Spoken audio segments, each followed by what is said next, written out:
Where? The line 25%, 10%. With who? With who? The EU, how much? I wouldn't say there's a timeline, but it's going to be pretty soon.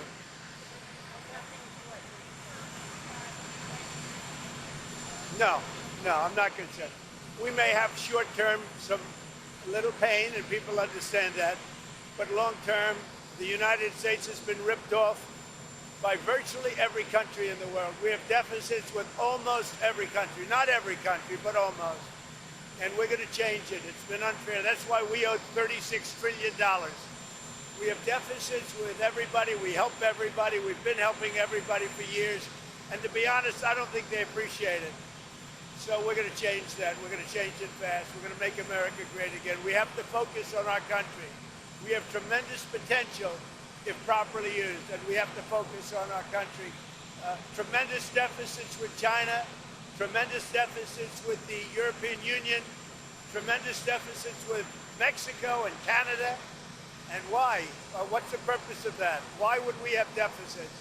And you look at, if you look at pharmaceuticals and drugs, if you look at various products, it's much cheaper in other countries. We're not going to allow that much longer. We're not going to take it.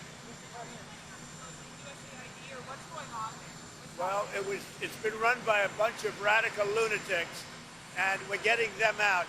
USAID, run by radical lunatics, and we're getting them out, and then we'll make a decision. Mr. President, have you spoken with anyone from Canada or from Mexico since you appointed? I've spoken with people from Canada.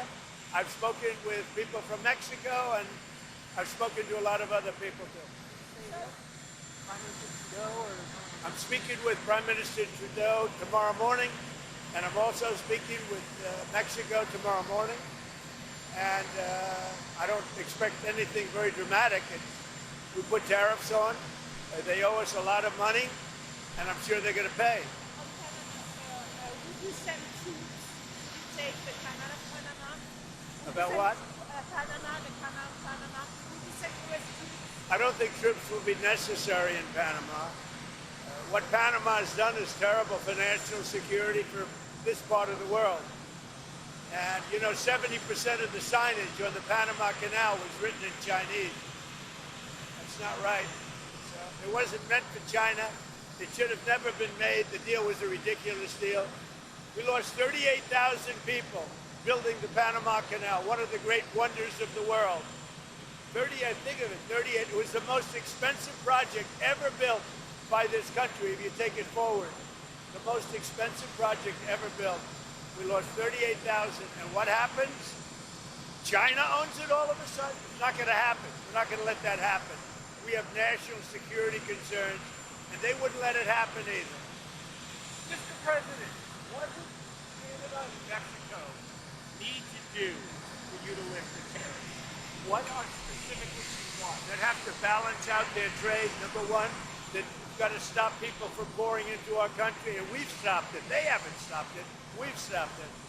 They have to stop people from pouring in, and we have to stop fentanyl, and that includes China. Fentanyl has killed this year at least 200,000 people.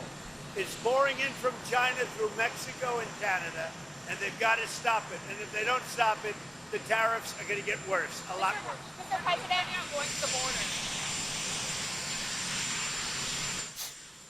President Trump there on a range of issues, largely the tariff imposition that he's put on, Canada, Mexico. He's warning others, EU, out of line. The EU is out of line, he says, the president, and says the UK, hopefully they can get through it and get a deal. But he doesn't like when the US is in deficit to other nations.